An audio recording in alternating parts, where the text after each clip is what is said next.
श्री स्वामी समर्थ, जय जय स्वामी समर्थ। सगळ्यांच्या घरी तर आता गणपती स्थापना झालीच आहे। तर आता बऱ्याचशा घरात म्हणजे आपल्या बऱ्याचशा घरात ज्येष्ठ गौरीची स्थापनाही होणार आहे। तर अखंड लक्ष्मी प्राप्तीसाठी, सौभाग्य टिकण्यासाठी ज्येष्ठ गौरीचं पूजन केलं जातं। भाद्रपद पक्षातील अनुराधा पक्षात ज्येष्ठ गौरीचं आगमन होतं। तसेच ज्येष्ठ नक्षत्रावर गौरीचं पूजन केलं जातं आणि मूळ नक्षत्रावर गौरीचं हे विसर्जन केलं जातं। 10 सप्टेंबर मंगळवार गौरीचं आगमन होणार आहे। तर गौरीचं आगमन करताना गौरीचं स्वागत कसं करावं, पूजन कसं करावं, आव्हानाचा मुहूर्त काय आहे, विसर्जनाचा मुहूर्त काय आहे, मंत्र कोणता म्हणावा, हा संपूर्ण विधी आज आपण पाहणार आहोत। आपल्या घरात सुख समृद्धी आरोग्य नांदण्यासाठी, अखंड लक्ष्मी प्राप्तीसाठी ज्येष्ठ गौरी म्हणजे महालक्ष्मीची पूजा शास्त्रोक्त पद्धतीनं करायला हवी। मंत्रपठण करावे। तुम्हाला जर मंत्र येत नसेल तर तुम्ही यूट्यूबला लावून द्या आणि तुम्ही तशी कृती करा। ज्येष्ठ गौरी स्थापना मुहूर्त व विसर्जन काय आहे ते आज आपण पाहूया। गौरी आव्हान आहे 10 सप्टेंबर सकाळपासून ते रात्री 8:04 पर्यंत तुम्ही गौरी आव्हान कधीही करू शकता। तर गौरी पूजा आहे 11 सप्टेंबर सकाळी 11:30 नंतर तुम्ही कधीही गौरी पूजा करू शकता। गौरी विसर्जन आहे 12 सप्टेंबर रात्री 9:53 रात्री तुम्ही अक्षदा टाकून गौरीचं विसर्जन करू शकता। महालक्ष्मीचं आवाहन म्हणजे स्वागत कसं करावे, तर काही ठिकाणी उभ्या गौरी असतात, तर काही ठिकाणी गुप्त गौरी पण असतात। फक्त गणपती बसवतात आणि गौरीही गुप्त असतात असं म्हणतात। लक्ष्मी येण्या अगोदर बऱ्याच महिला आपले घर हे स्वच्छ करतात, संपूर्ण घराची साफसफाई करतात। त्यामुळे कसं आपल्या घरातील निगेटिव्हिटी निघून जाते आणि आपले घर स्वच्छ राहिले तर आपल्या घरी लक्ष्मी नक्कीच नांदते। तर 10 सप्टेंबर सकाळी तुम्ही लवकर उठायचं, गौरी बसवणार आहोत ती जागा स्वच्छ करायची, गोमूत्र हळद लिंबू ही टाकून ती जागा स्वच्छ करा। नंतर आपले सगळं घरही तुम्ही स्वच्छ ठेवा। त्या ठिकाणी लक्ष्मीची पावले आपल्याला काढायची।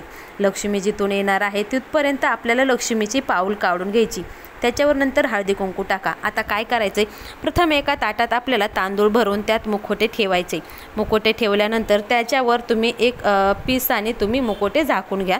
नंतर आपल्याला घरातील सुवासिनी ते मुखोटे तुळशीपाशी न्यायचे। मग तिची हळदी कुंकू लावून फूल गंध धूप दीप ओवाळून तिची आपल्याला पूजा करायची। नंतर खडीसाखराचा नैवेद्य दाखवून मग एका म्हणजे घरातील स्त्रीने ती आपल्याला ताट हातात घ्यायचे आणि आपल्या दारात आपल्याला एक असं ग्लास किंवा तांब्या मांडायचा आहे। त्याच्यामध्ये एक सुपारी टाकायचं आणि ती तांब्या तांदळाने गव्हाने ज्वारीने म्हणजे धान्याने आपल्याला तो भरून ठेवायचा आहे। मग स्त्रीने ती आतमध्ये येताना तांब्या असा आपल्याला ओलांडायचा आहे, म्हणजे तांब्या खाली पाडायचा आहे। आपण हे कसं नवीन लक्ष्मी घरात आल्यावर करतो तसंच प्रकारे करायचे। नंतर काय म्हणायचं, महालक्ष्मी आली, महालक्ष्मी आली सोन्या रुपयाच्या पावलाने आली, महालक्ष्मी आली सोन्या रुपयाच्या पावलाने आलं। तर काही ठिकाणी असं म्हणतात महालक्ष्मी आली कुणाच्या पावले, तर गोराढोराच्या पारे पतीच्या पावले आले असं म्हणतात। तर तुमच्याकडे जशी पद्धत आली तसेनुसार तुम्ही ते बोलू शकता। मग आपल्याला लक्ष्मी एका पाटावर आणून ठेवायची। पाटावर आणून ठेवल्यानंतर मग लक्ष्मीला आपल्याला गंध अक्षदा हळदी कुंकू लावून द्यायचे। मग ओम महालक्ष्मीचं नमः म्हणून आपल्याला पहिल्यांदा आता इथं दिवा लावल्यानंतर दिव्याची पण आपल्याला षोडोपचारे पूजा करायची। आता आपल्याला करायचे गौरीचं आवाहन। गौरीचं आवाहन करताना सर्वप्रथम आपल्याला गौरीला गंध अक्षदा लावून घ्यायचे आणि श्री महालक्ष्मी नमः हरिद्रा कुंकुम सौभाग्य द्रवाने गंधाक्षिताम समर्पयामी असं म्हणायचं। तुम्हाला मंत्र येत नसेल तर तुम्ही श्री महालक्ष्मी नमः हरिद्रा कुंकुम समर्पयामी असं म्हणा। नंतर श्री महालक्ष्मी नमः धूपम दीपम दर्शयामी दिवा अगरबत्ती ओवाळायची। मग नंतर महालक्ष्मीला ऋतुकालद्भो पुष्पम समर्पयामी, नंतर महालक्ष्मीला एक तुम्ही पुष्प अर्पण करा। नंतर आपल्याला इथं खडीसाखरेचा नैवेद्य दाखवायचा आहे। खडीसाखरेचा नैवेद्य दाखवताना आपल्याला ओम महालक्ष्मीचं विघ्न हे विष्णू पत्नीचं धीमहि तन्नो दंत प्रचोदयात हा एक मंत्र म्हणायचा आहे। मग नैवेद्य दाखवताना ओम प्राणाय स्वाहा ओम आपनाय स्वाहा व्यानाय स्वाहा समानाय स्वाहा उदानाय स्वाहा असं म्हणत आपल्याला नैवेद्य हे दाखवून घ्यायचं आहे। हे आपण सेवा केंद्रात असेल तर प्रत्येक जणाला नैवेद्य कसा दाखवायचा हे तर माहीतच आहे। आता आपल्याला दुसऱ्या दिवशी म्हणजे गणपतीचं पूजन कसं करायचं आहे किंवा पहिल्यांदा आपल्याला गणपतीचं पूजन करायचं दुसऱ्या दिवशी मग आपल्याला ज्येष्ठ गौरीचं प्राणप्रतिष्ठा म्हणजे आता तिची आपण स्थापना केली तर त्यांचा अभिषेक विधिवत आपल्याला इथं पूजा करायची असते दुसऱ्या दिवशी. तर काय करायचं, आपल्याला गणपतीचं अभिषेक आणि पूजा करून घ्यायची. नंतर आपल्याला दुसऱ्या दिवशी प्रथम आपल्याला दिवा इथं शुद्ध तुपाचा दिवा लावायचा आहे. दिवा लावल्यानंतर श्री दीपदेवताभ्यो नमः दिवा लावून घ्यायचा आहे. त्यांचा आपल्याला षोडोपचारी पूजा करायची दिव्याची. नंतर आपल्याला इथं शुद्धीकरण करायचे. शुद्धीकरणासाठी काय करायचं, एका तांब्यात पाणी घ्यायचं. पाणी घेतल्यानंतर आपल्याला ते पाणी सर्व देवीवर शिंपडायचे. फुलाने आपल्याला पाणी शिंपडायचे आणि ओम अपवित्राय पवित्र हा सर्व अवश्य आम्ही समर्पयामी म्हणजे जे अपवित्र आहे ते निघून जावं आणि पवित्र घ्यावं असं ते म्हणायचे. नंतर आपल्याला आचमन करायचं. आचमन केल्यानंतर शुद्ध मनाची शुद्धी होते म्हणून आपल्याला आचमन करायचं असतं. तर इथं आचमन करताना भगवान विष्णूची आपल्याला 24 नावे पठण करायचे असतात. हे आचमन खूप महत्त्वाचं असतं. पहिल्या 3 नावात आपल्याला पाणी पियायचं असतं आणि बाकीच्या नावात आपल्याला पाणी हे तामनात सोडायचं असतं. तर पहिल्यांदा ओम केशवाय नमः म्हणून आपल्याला पाणी प्यायचे. दुसऱ्यांदा ओम नारायण नमः म्हणून पाणी प्यायचे. तिसऱ्यांदा ओम माधवाय नमः म्हणून पाणी प्यायचे. चौथ्यांदा ओम गोविंदाय नमः म्हणून पाणी सोडून द्यायचे. आता हे झालं एकदा. आणि एकदा करायचं आपल्याला पहिल्यापासून. ओम केशवाय नमः पाणी पिऊन घ्या. ओम नारायण नमः पाणी पिऊन घ्या. ओम माधवाय नमः पाणी पिऊन घ्यायचे. आता चौथ्यांदा ओम गोविंदाय नमः असं म्हणून पाणी सोडून द्यायचे. आणि हे जे आपण मग सांगितलं ते 24 नावे आपल्याला इथं घ्यायचीत.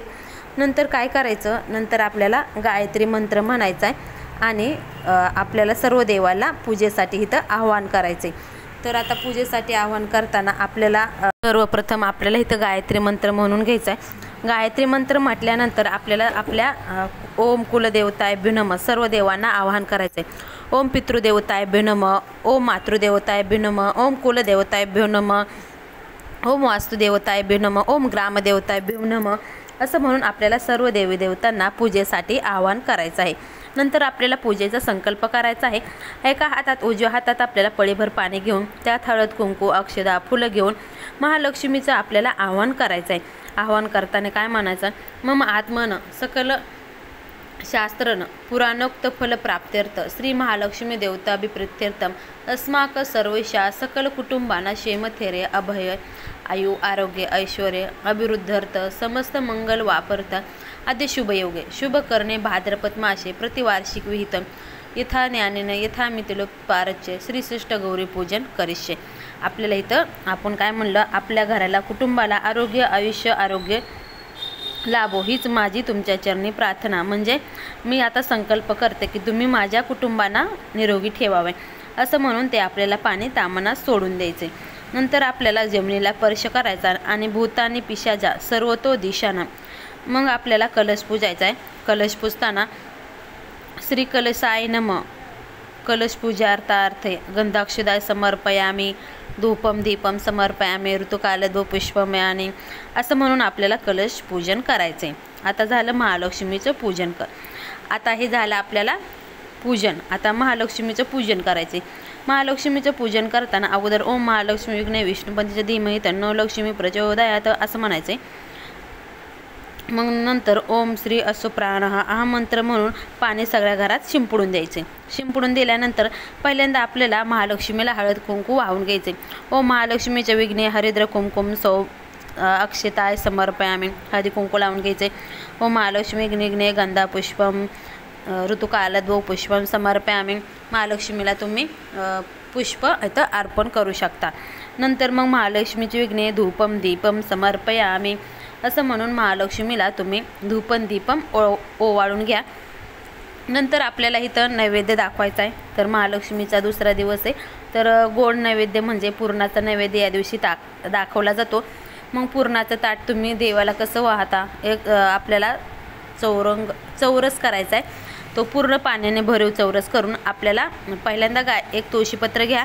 तुळशीपत्र घेतल्यानंतर आपल्याला गायत्री मंत्र 3 वेळा ताटावरून ओवाळायचा आहे आणि गायत्री मंत्र म्हणायचा आहे. नंतर दुसरं तुळशीपत्र घेऊन आपल्याला ओम प्राणाय स्वाहा, ओम आपनाय स्वाहा, व्यानाय स्वाहा, समानाय स्वाहा, उदानाय स्वाहा, ओम ब्रह्मणे अमृताय स्वाहा असं म्हणून प्रत्येक जेवणाचा एक एक घास आपल्याला गौरीच्या मुखापाशी लावायचा आहे आणि ओम प्राणाय स्वाहा, आपनाय स्वाहा असं म्हणून नैवेद्य अर्पण करायचं आहे आणि नंतर पाणी समर्पयामी असं म्हणत आपल्याला गौरीला नैवेद्य दाखवून घ्यायचं आहे।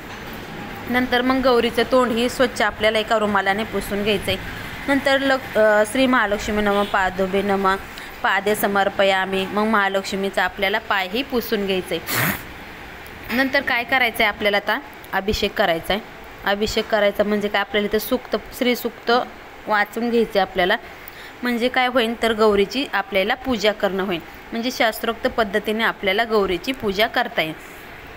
तर आपल्याला श्रीसूक्त तर नित्यसेवेत आहेतच, ते श्रीसूक्त तुम्ही वाचून घ्या, नसले तर तुम्ही यूट्यूबवर लावून घ्या तरीही जमेल। श्रीसूक्त वाचल्यानंतर आपली झाली ही आता पूजा झाल्यानंतर आपल्याला इथं गौरीची आरती करायची। गौरीची आरती करा, गणपतीची आरती करा, म्हणजे आपली ही झाली विधिवत शास्त्रोक्त पूजा। तर अशी तुम्ही पूजा नक्कीच करा। आणि दुसऱ्या दिवशी पण आपल्याला देवीला आपल्याला दूध भाताचा नैवेद्य असतो दुसऱ्या दिवशी, किंवा ते तुमच्या ठिकाणी जशी पद्धत असेल तशा पद्धतीनं तुम्ही शेवळ्याचा पण भात काही ठिकाणी नैवेद्य म्हणून असतो, दूध भात, शेवळ्याचा भात, दूध, साखर हा नैवेद्य तिसऱ्या दिवशी असतो। नंतर आपण सुवासिनीची ओटीही भरतो किंवा सुवासिनीला आपल्या घरी बोलून तो भात आपण नैवेद्य म्हणून दाखवतो, त्यांना देतो। तर अशी असती काही पूजा, काही ठिकाणी आपल्या पद्धतीने आपल्या गावची रीत वेगवेगळी असते, त्यानुसार तुम्ही पूजा करू शकता। आता त्या दिवशी आपण गौरीचं विसर्जन करू शकता। तर अशा प्रकारे ही माहिती तुम्हाला आवडली का नक्कीच सांगा। श्री स्वामी समर्थ।